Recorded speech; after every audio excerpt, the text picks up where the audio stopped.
Maqaa Abbaa, kan Ilmaa, kan Hafuura Qulqulluu, Waaqa tokkoon. Ameen.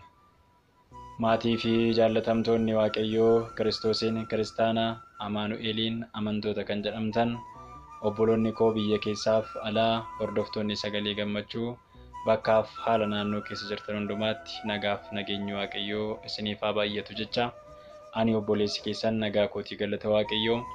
Egaa akkuma kaleessa sagalee gammachuudhaan walaloodhaan seenessuudhaan faaruudhaan tajaajilamaa turre isinillee galata Waaqayyoo haa ta'u hubannaa guddaarraa argattaniittu jedheen yaada.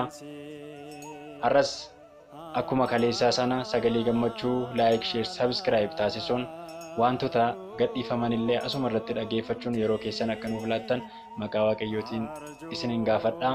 Har'a immoo yoo iyyama Waaqayyoo ta'e, yoo jaalala Waaqayyoo ta'e barnoota gabaabduu hubannaa nuuf laachuu danda'a jedhee itti yaade isinii qabadhee dhufeera. Waaqayyoo hanga dhumaatti nu waliin ta'uun fedhaa fi jaalala isaa nuuf haa ta'u. Barnoonni keenya har'aas karaalee gaabbii 5 yookiin karaa isa samii jedha jechuudha.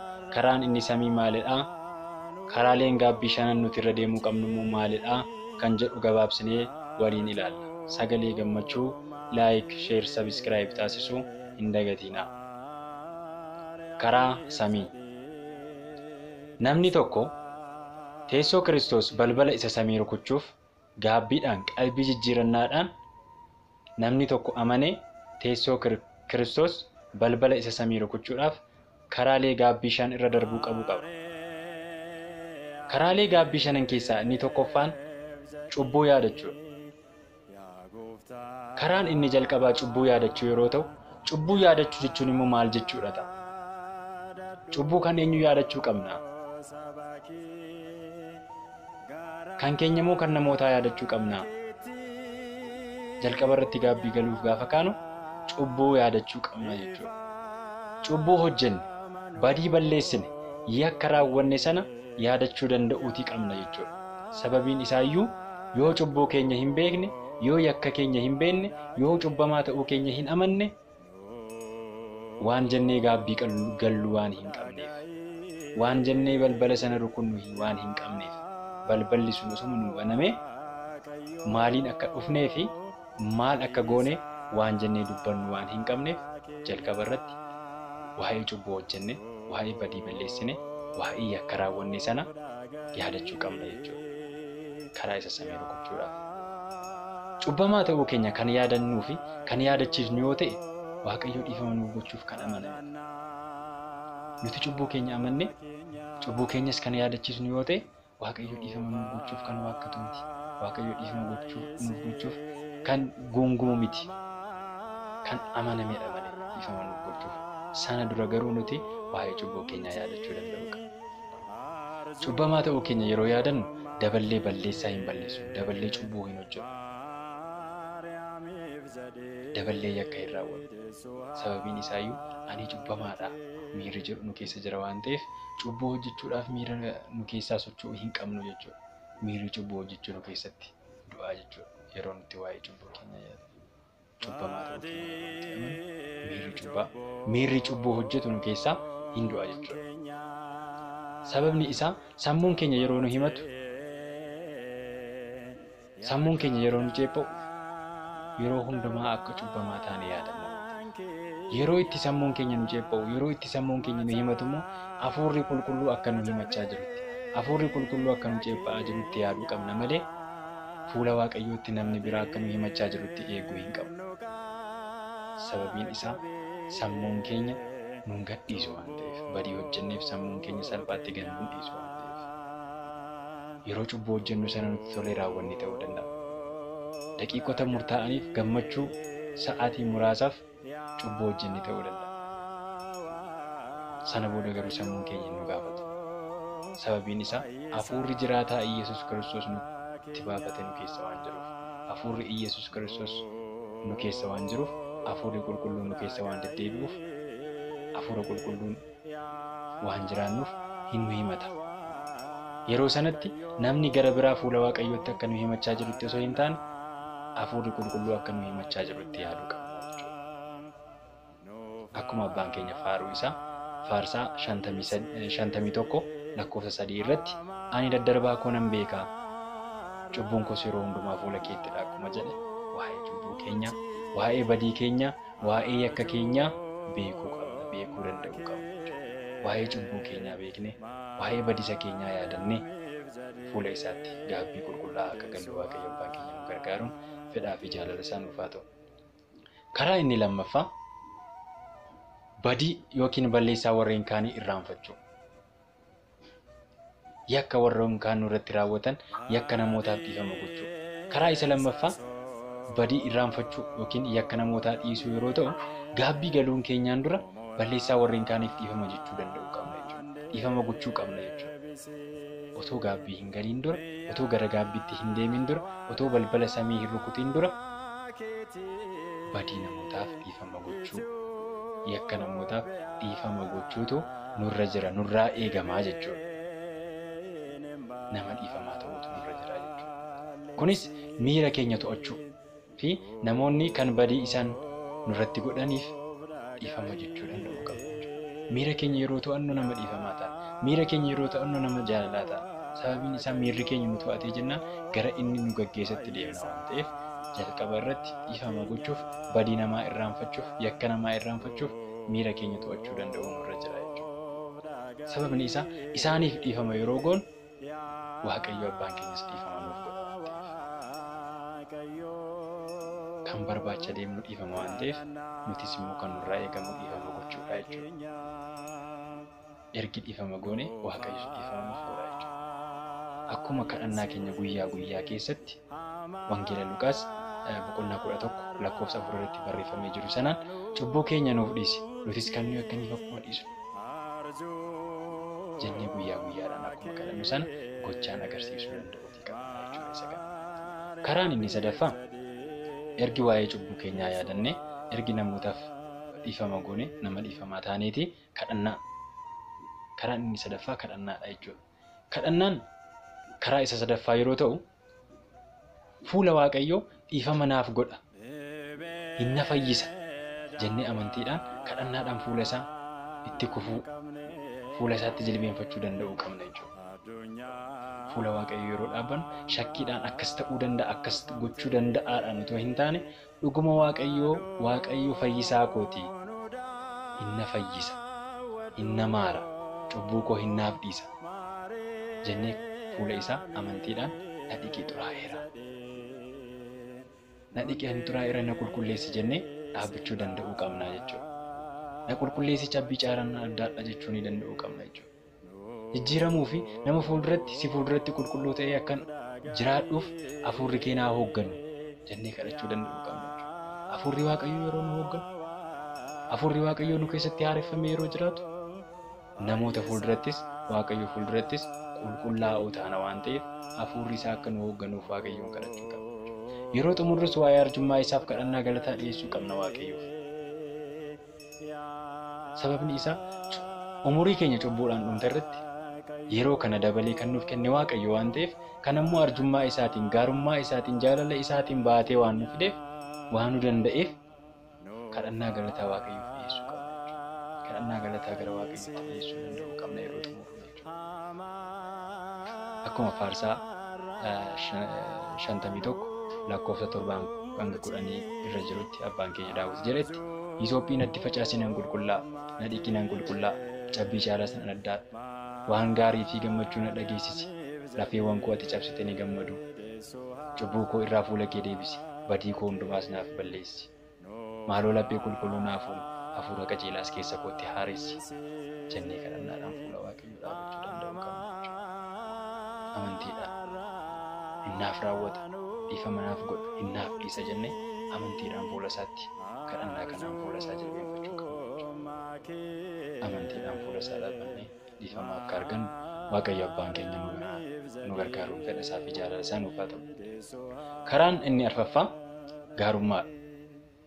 Ergi waa'ee cubbuu keenya yaadannee namootaaf dhiifama goone, ergi kadhannaadhaan dhaabbannee, ergi amantiidhaan fuula Waaqayyoo dhaabannee booddee kan karaan nuti irra dhaabbachuu qabnu gaarummaadha jechuudha. Gaarummaa qabaachuu qabna jechuudha. Karaa isa arfaffaa yoo ta'u, arjummaa isaa fi jaalala isaan miidhagnee kuulamnee fuula isaa yeroo dhaabbannu laphee arjoomuu fi gaarii ta'e qabaachuu qabna. Gaarummaa qabaachuu jechuun arjummaa fi jaalala isaatiin miidhagnee kuulamne fuula isaa yeroo dhaabbannutti laphee gaarii fi arjoomaa ta'een dhaabbachuu qabna jechuudha fuula Waaqayyoo. Nutis laphee gaarummaa fi arjoomaa gaarii ta'e qabaannee fuula isaa dhaabbachuu deddeebi'uu qabna jechuudha. Gaarummaan keenya baay'ee akka fudhannu waan nu taasisuuf, gaarummaan keenya baay'ee akka argannu waan nu taasisuuf, dagginnatii kaflaan akkuma jedhan gaarummaan keenya deebisee akka nuuf kaffaluuf, deebisee akka beenyaa nuuf laatuuf gaarummaadhaan dhaabbachuu qabna jechuudha. Laphee arjoomaa gaarii ta'e ta'uu qaba jechuudha fuula Waaqayyoo yeroo dhaabbannu. Kiisuu yoo dadhabne Waaqayyoon waa'ee badisa keenyaaf, waa'ee yakka keenyaaf, waa'ee daddarbaa keenyaaf isa kiisuu yoo dadhabne, kiisii isaaf deebisnuu yoo dhabne, jaalala isarraa fudhannee baay'ootaaf kennuu danda'uu qabna, kennuu qabna. Waaqayyoon kiisuu hin dandeenye. Waan inni nuuf godhee deebii isaaf deebisuu hin dandeenye. Garuu jaalala isarraa fudhanne namoota kaaniif kennu, namoota kaan barsiisuu, gaarummaa inni nutti agarsiise namoota kaanitti agarsiisuudhaan Waaqayyoon gammachiisuu danda'uu qabna jechuudha. Waaqayyoon gammachiisuu dandeenya jechuudha. Kan gaarummaa qabu jaalala kennuus fudhachuus danda'a waan ta'eef. Gaarummaa yoo qabaanne jaalala namaaf kennuus isa namarraa dhufus fudhachuu dandeenya waan ta'eef. Hiikni nuti gaarummaa hiiknu gaarummaa waan ta'eef gaarummaa kan qabu jaalala kennuus fudhachuus itti beeka waan ta'eef jechuudha. Kiristoos jaalalaan raawwate gaarummaa daangaa hin qabne beenyaa addaan nu bituu isaa yaadachuu qabna jechuudha. Beenyaa addaan nutti baase, gatii hin madaalamne nutti baase, lubbuu isaan akka nu bitee yaadachuu danda'u. Gaarummaaf jaalala isaa obsa Kiristoos irraa baran gatii malee qooduu danda'uu qabna jechuudha. Namoota kaaniif kan kenninu ta'uu danda'uu qabna. Hammataa ta'uu qabna. Dabarfataa, danda'aa, obsaa, gorsaa ta'uu qabna jechuudha. Gaarummaaf jaalalaan daandiin fageenya hin qabu waan ta'eef. Karaan gaarummaaf jaalalaan deeman fagoo miti waan ta'eef gaarummaa qabaachuu qabna jechuudha. Inni arfaffaa gaarummaa qabaachuudha jechuudha. Gaabbiin kee teessoo Waaqayyoo balbala samii akka rukutuuf gaarummaan fuula isaa deddeebi'a. Jaalala inni si barsiise hojiitti hiiki. Diina keetiif gaarummaa ooli. Hamaa hamaan mo'uu waan si kuffisuuf gaarummaan kee akka si jiraachisutti gaariidhaan mo'adhu. Gaarummaa raawwadhu. Galaa kee taasifadhu. Gaarummaa galaa keenya taasifannee fuula Waaqayyoo gaabbiidhaan dhaabbannee namoota dhiifama argatan akka ta'an fedhaa fi jaalala Waaqayyoo nuuf haa ta'u. Egaa inni xumuraa daandiin gaabbii shanan nuti irra deemnee qalbii jijjiirannaa dhugaa gaabbii dhugaadhaan fuula isaa dhaabbannee dhiifama argachuu dandeenya. Inni xumuraa gad of qabuudha. Gad of qabuun kunoo maal laata? Maal jechuudha laata? Gad of qabu. Karaa inni shanaffaa gad of qabu yoo ta'u fakkeessuudhaan osoo hin taane namootatti mul'isuuf qofa osoo hin taane dhugaadhaan gad of qabu.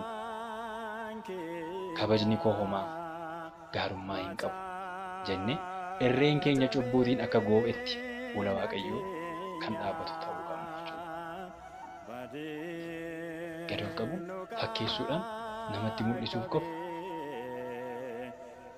jajamuudhaaf qofa osoo hin taane gad of qabu isa dhugaatiin kabajni keenya homaa waa'ee hin baasne homaa gaarummaa akka hin qabnetti yaanne irreen keenya inni jabaa inni cimaadha jennee yaannu kun cubbuudhaan akka goo'etti fuula Waaqayyoo kan dhaabbatan ta'uu danda'uutii qabna jechuudha. Yoo ta'e dhuguma gad of qabummaa waan qabnuuf gad of qabne irra waan ta'eef. Waaqayyoo dhiifama isaan ba'aa keenya ulfaataa nurraa fuudhee cubbuu keenya dhiigaan qulqulleessa. Jaalala isaa laphee keenyatti kataba waan ta'eef. Yoo gad of qabummaa isa dhugaatiin fuula Waaqayyootti irreen keenya cubbuutiin goo'eera jennee fuula isaa dhaabanne. Nuti ba'aan keenya nutti ulfaateera ba'aa keenyarraa nurraa salphise jennee amantii dhugaadhaan fuula isaa yoo dhaabanne Waaqayyo cubbuu keenya jaalala isaa nuuf dhiisa. nu qulqulleessa waan ta'eef. Jaalala isaallee laphee keenyatti nuuf kataba waan ta'eef gad of ga'ummaa isa dhugaatiin fuula isaa dhaabbachuu qabna.